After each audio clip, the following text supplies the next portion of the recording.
Totoo nga bang naghihirap na si Daniel Padilla at unti-unti nang ibinibenta ang kanyang mga ari-arian para makabayad sa kanyang ex-girlfriend na si Catherine Bernardo?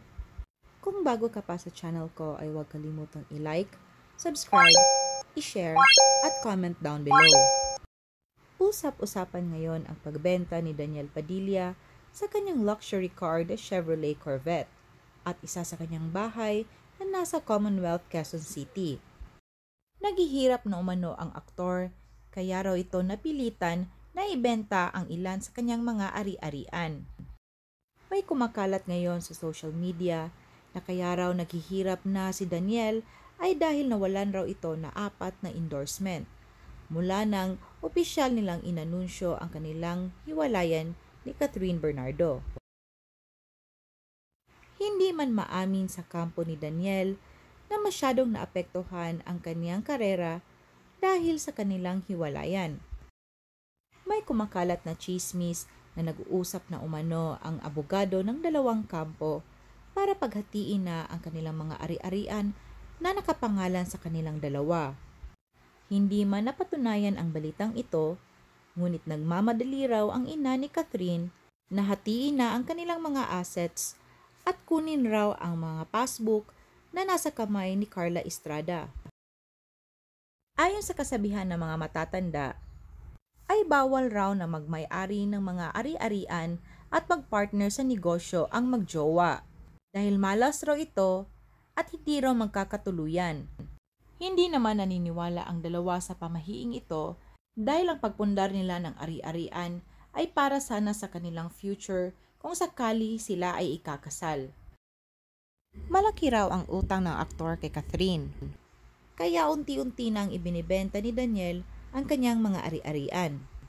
Pinasinungalingan naman nito sa kampo ni Daniel Padilla dahil marami naman raw itong investment at mga negosyo. Ilan sa mga ito ay ang franchise niyang KFC, District 8 Gastropub na pag-aari din sa ilan ng mga artista at Barbero Blues kung saan ay magpartner sila ni Catherine Bernardo.